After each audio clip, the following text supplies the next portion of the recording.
Today is December 28th, 2020. Trump vetoes the stimulus bill passed by Congress. A new strain of the coronavirus appears to be more contagious. And a bomb goes off in Nashville on Christmas Day.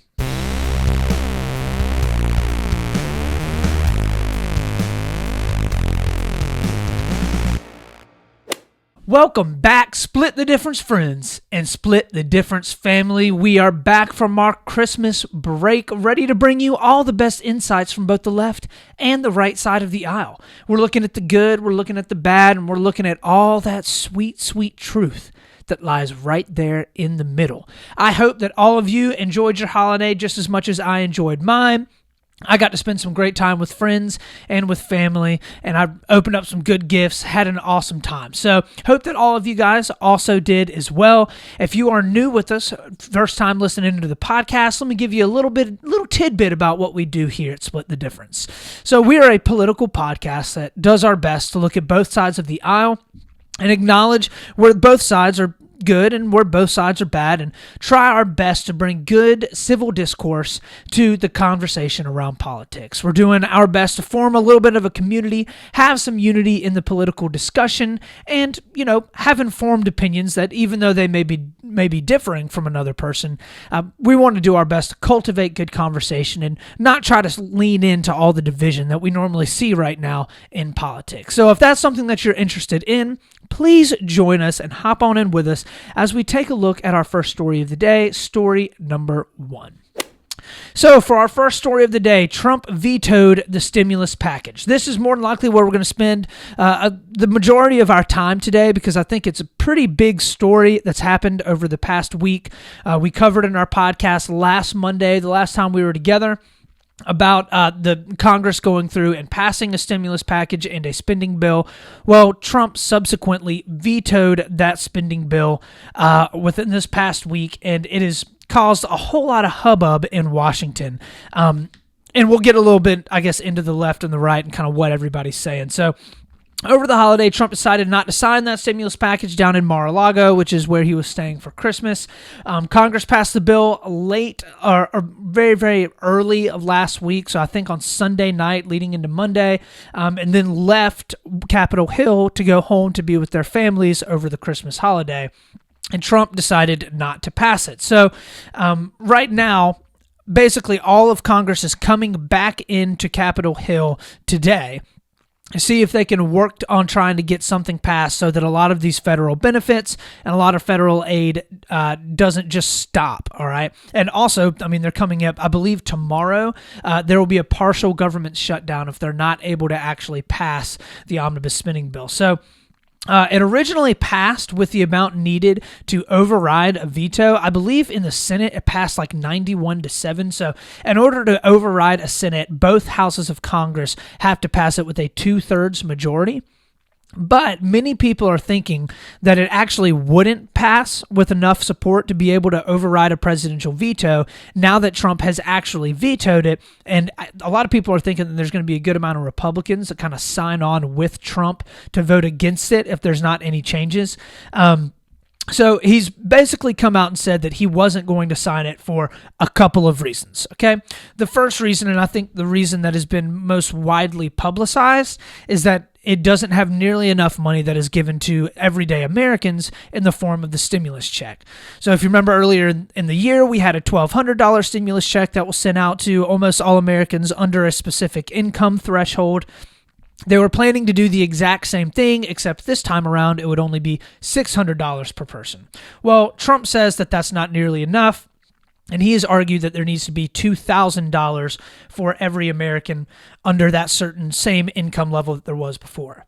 So basically what Trump is coming out and saying is that there's a whole lot of money, and not only in the coronavirus portion, because we have to remember this is actually broken up kind of into two separate things. So it's the actual spending bill that Congress has to pass along with a COVID stimulus package, okay?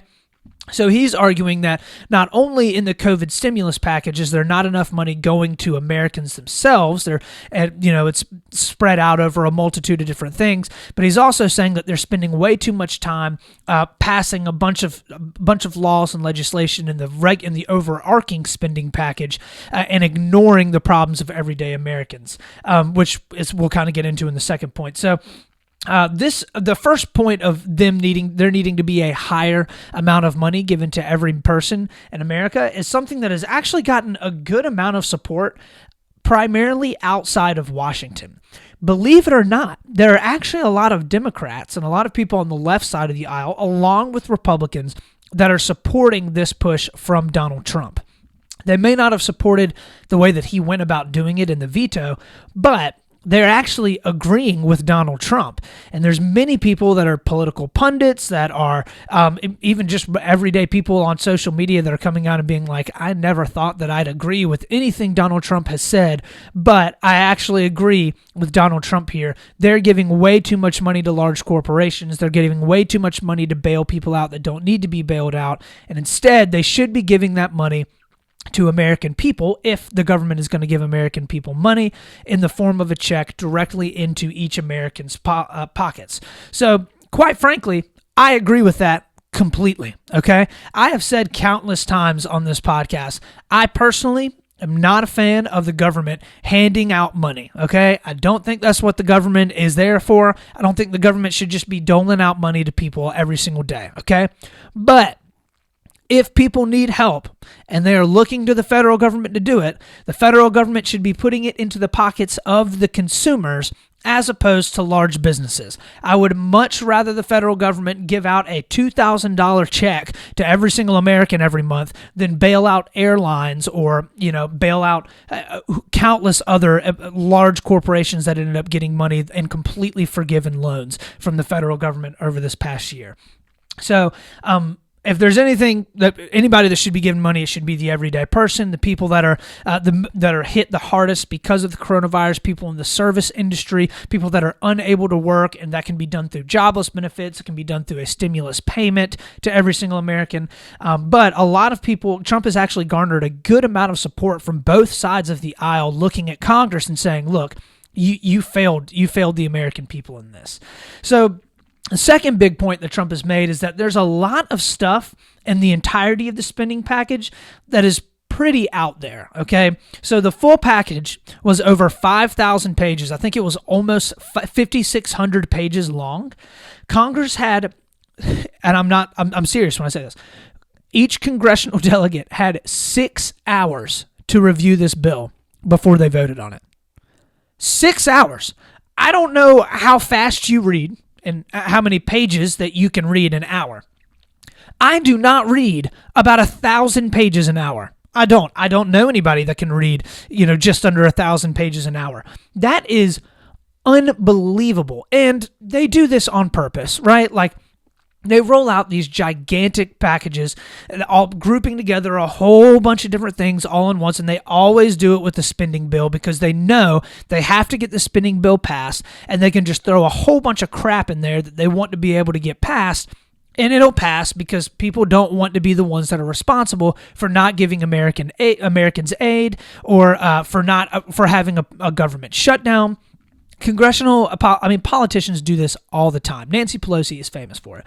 So here are some kind of crazy examples of some of the stuff that is in this actual spending bill. So there's money given to Middle Eastern countries to build border walls. So there's money given to Jordan. There's money given basically on the border, a bunch of countries that are bordering Syria, so that they can actually build border walls along their countries to keep out terrorists and to better control the inflow of immigration in and out of their countries in the Middle East. While at the same time, ICE and all of the border control that we have here in the United States actually had a reduced budget within our spending bill. Very, very interesting stuff. There was also a deduction included within the spending bill for expenses of businesses that are specifically spent on alcohol. You heard that right. You now, as a business, according under this spending bill, have certain provisions that you may be able to use and tap into that would actually allow you to write off more money and more expenses and alcohol that you may spend on client lunches and stuff like that. Absolutely amazing. But they only gave $600 for Americans within the actual stimulus package.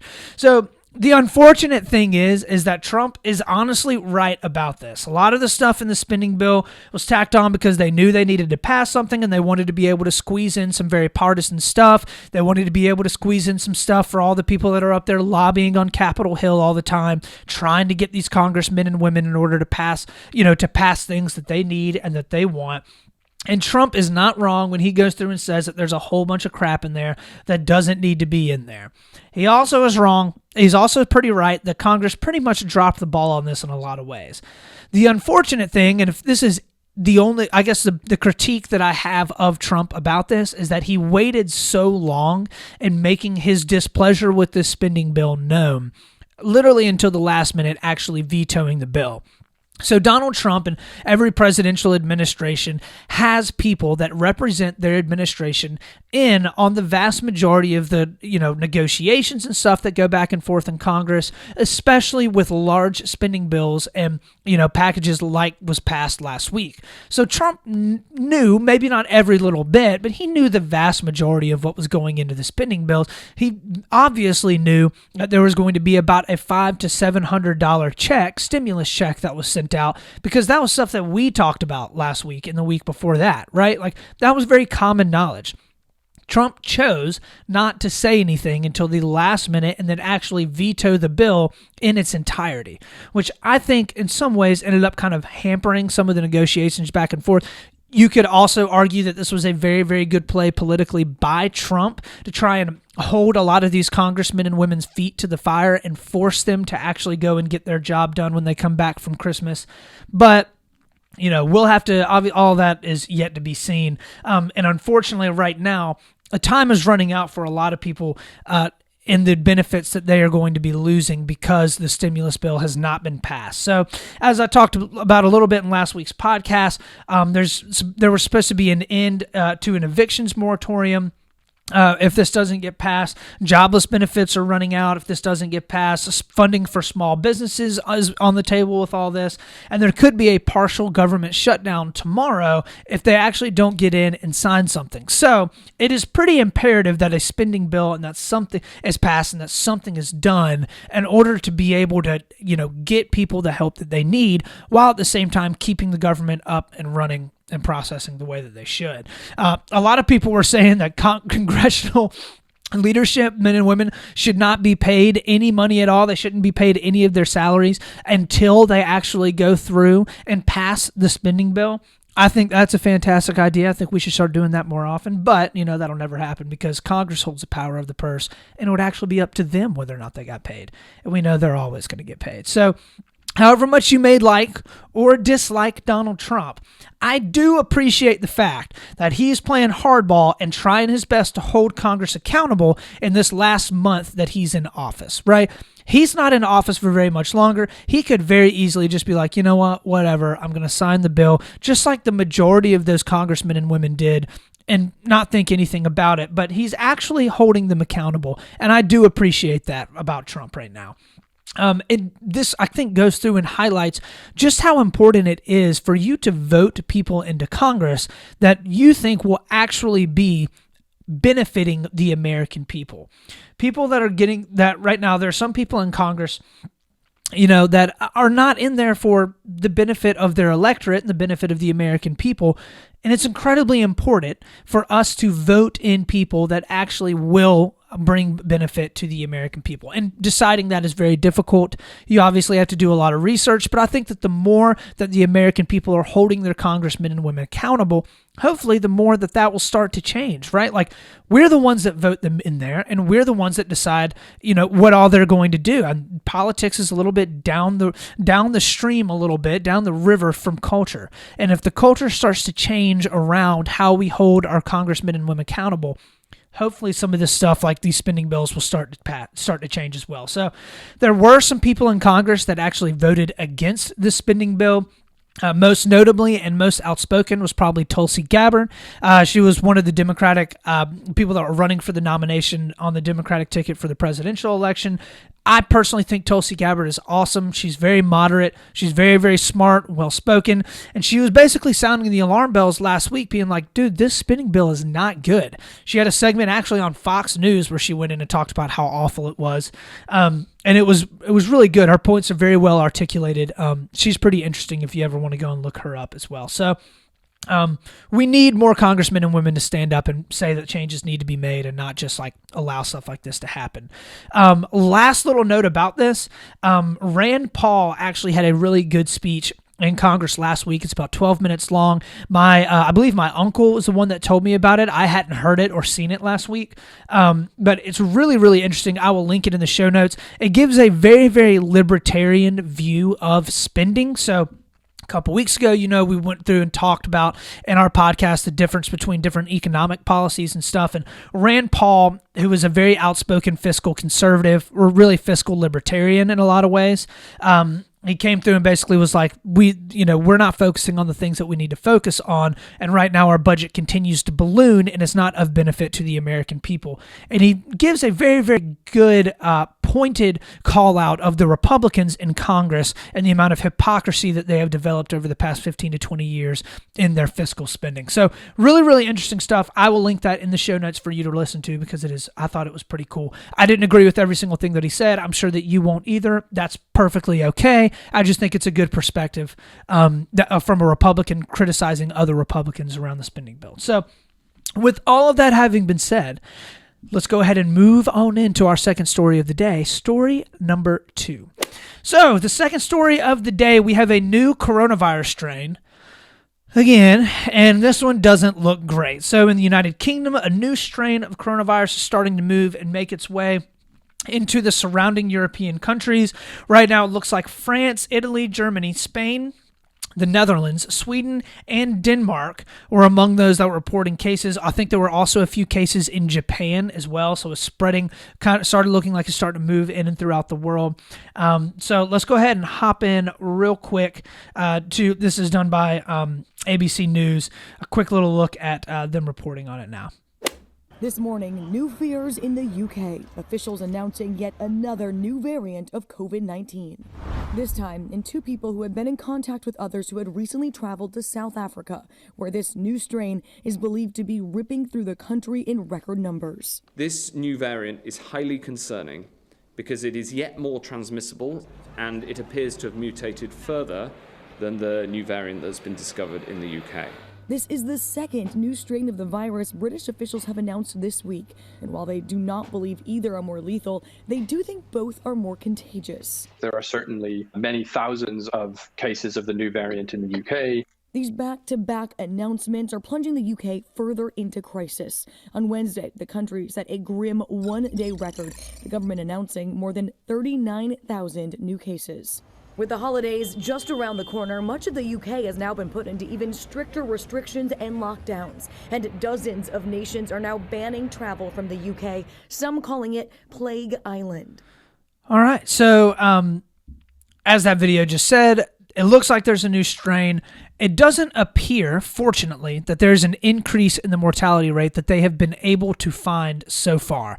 The strain actually was discovered sometime around September, but they didn't know of its effects. They didn't necessarily know if it was one that would die out or continue to move and make its way into other people until, really within this past week or so, and they discovered that it actually is more contagious. There are some reports that are saying that it's anywhere between 50 to 60% more contagious than the current coronavirus, more popular coronavirus strain that is making its way through the United States and through the rest of the world. And, when it comes down to it, though, it's obvious that if it's more contagious, the mortality rate may not necessarily be higher, but the amount of people that are infected will be higher, and the actual number of deaths will, of course, be higher. The more people that are infected with the disease, even if it is not extremely lethal or deadly, it still means that there will be more people that pass away from it. So this has highlighted a concern that a lot of immunologists have had for a while. So as many people know, viruses mutate and they evolve and they change over time. Every single year and, over months and, over the course throughout the world, different viruses change their genetic makeup a bit in order to better adapt to their environment and better survive and better infect hosts, because that's how viruses continue to propagate, right? This is the reason why you have to get a new flu shot every single year.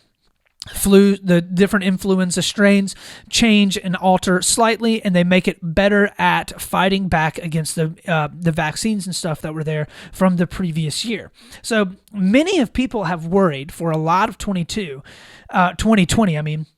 that COVID will be very, very similar to that. That basically it will change, and we'll have to continuously get vaccines every year in order to avoid spreading it quickly across populations. So in other words, very not good stuff. So many have called for Trump to shut down travel from the United Kingdom, similar to how he shut down travel from China earlier in the year.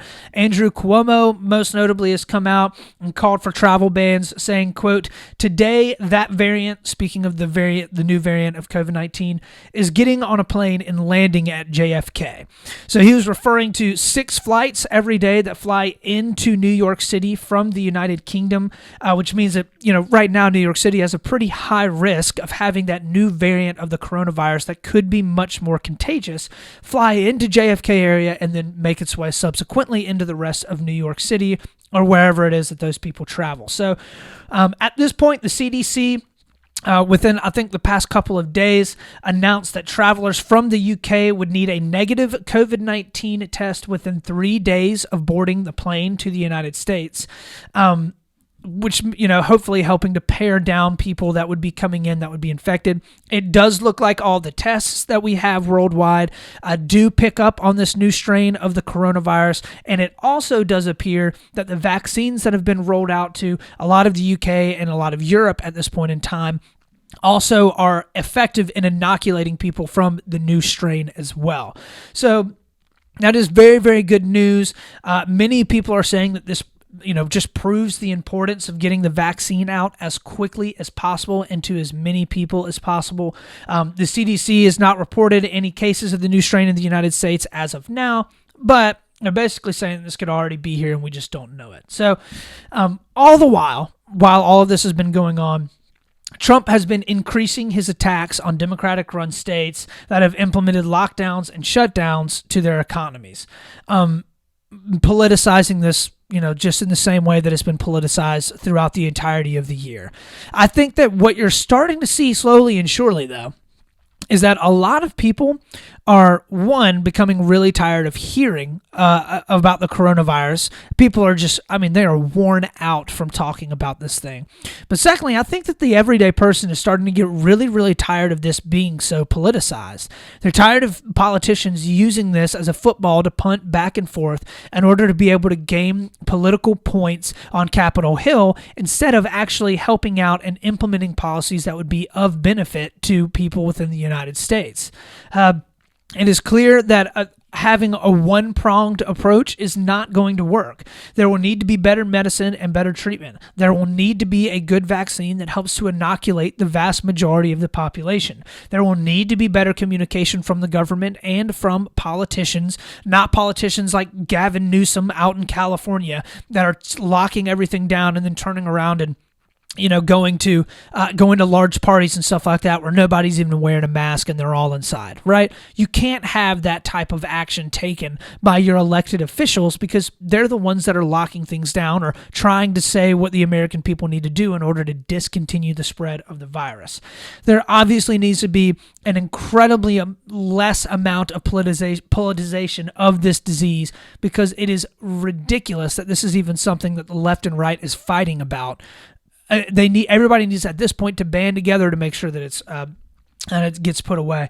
I also think a huge emphasis that has not been had at all is the importance of health and ways to improve your body's immune response to disease in general, right? This has been completely non-existent among any of the communication by the CDC, by any of the politicians. Like, the number one goal that they have is, well, we need to, have all these large health and pharmaceutical companies make a vaccine make better medicine. And of course that's important, but we also need education about how to treat your body well, and what vitamins and supplements that you need to take in order to be able to keep yourself from having much more devastating effects of the coronavirus if you were to contract it. That has been completely non-existent. So all of these need to be in effect at the same time in order for it to happen. And currently, our political leadership in the United States just has not been able to do that and get it done. Obviously, we don't know if that'll happen when Biden gets in. I hope that it happens when Biden gets in. I don't see politics, around the coronavirus getting less, but hopefully the American people will stand up and just start getting tired enough of it where things will actually start to move and change on Capitol Hill. But all that's yet to be seen. So with all of that having been said, let's move on into our last story of the day, story number 3. So for our third story of the day, it's a little bit, I guess of a downer in a lot of ways, but a bomb went off in Nashville, Tennessee on Christmas Day. So there was a bomb planted inside of an RV right outside of an AT&T building, injuring 3 people and damaging 41 buildings. We can go ahead and hop in real quick and take a look at this. Reporting was done by Today. And taking a look at the bombing that took place in Nashville. This morning in Nashville, authorities may be closer to figuring out who set off a bomb on Christmas and why. During the past 24 hours, our joint investigative team fielded nearly 500 tips.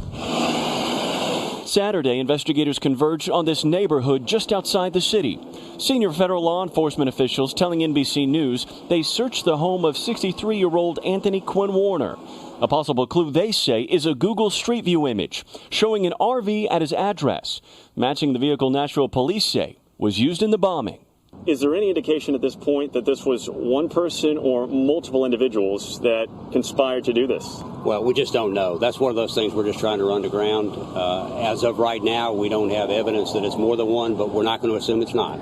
Right. So at this point, they don't have a ton of information around what all went on. It is baffling a lot of people, though, because of the warning that was aired over speakers before the bomb went off. So very, very unusual circumstances surrounded this bombing in Nashville.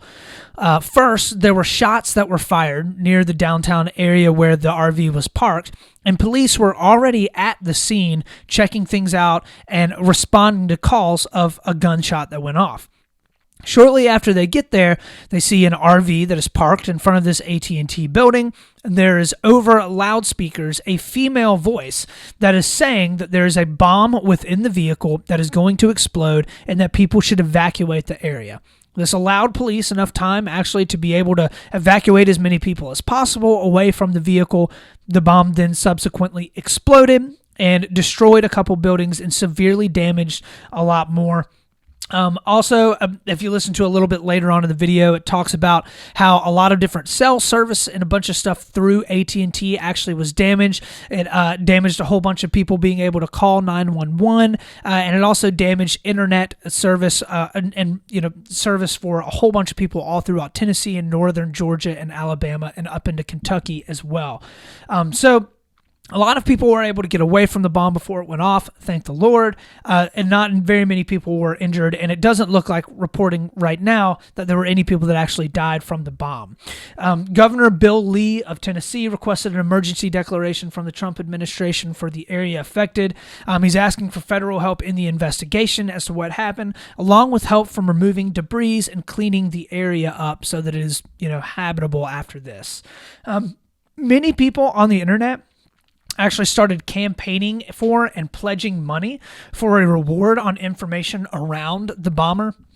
All this obviously in the hopes that you would convince someone to come forward with any information that they had to be able to figure out why this happened and who it was that did it.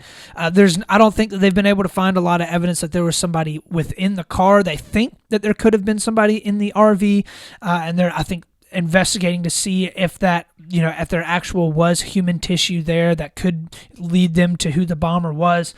But I think the difficult part about this is the sheer volume of tips and different things that the FBI gets, and they have to investigate all of them. You heard the guy from the head of the FBI there that was doing the investigation saying that they had over 500 from the week. That was as of yesterday, I believe. So Fortunately, no one was killed, but, and if they're going to figure out who did all this, they're going to have to do a lot of investigating, and they're going to have to do it very, very quickly. So this isn't a whole left or right side of the aisle issue. I just thought that it was an important story that needed to be talked about a bit. It definitely sucks, and it kind of breaks my heart that it happened, but hopefully it'll be an opportunity for the community of Nashville to kind of come together and, help each other out in ways that they need to be helped. So with all of that, that is the end of our third story of the day. Let's go ahead and finish up the show on something that made me smile. So something that made me smile this week is, drumroll please, Split the Difference t-shirts. As many of you, or I guess any of you that are watching this online or on my YouTube channel can see, I'm wearing a Split the Difference t-shirt. So my wife, for Christmas, because she's just the best person ever, as I've said before and as I will continue to say forever, she is the bomb. So she goes out and decides to get a whole bunch of Split the Difference t-shirts and get them all out to friends and family. And a whole bunch of people were rocking these over the past couple of days, and I am super excited about it. It's the first bit of merch that we have had so far, and if you are interested in getting a Split the Difference t-shirt, shoot me a message on Instagram or YouTube or Facebook, or if you have my number, give me a call or a text, and I would love to be able to get you a Split the Difference t-shirt. Hey, listen, the more that we can get the word out, the better, okay? Because we're doing some awesome stuff here on Split the Difference podcast. We're doing our best to bring you all the good and the bad on the left side and the right side of the aisle, and I think there's some people out there that are enjoying it and continuing to follow along, so these t-shirts were awesome. It definitely made me super happy. So with all that, that is the show for today. Thank you for stopping in and checking us out. Remember to find me on Instagram, Facebook, and YouTube. My website at splitthedifference.com with 1 T. Give me a like, drop me a subscribe, give me a thumbs up. All that stuff helps so much. And getting my name out there and getting more people, I guess, following along with us and joining in as we do our best, as always, to keep a level head, to always be reasonable, and of course, to split the difference. This is Austin Taylor.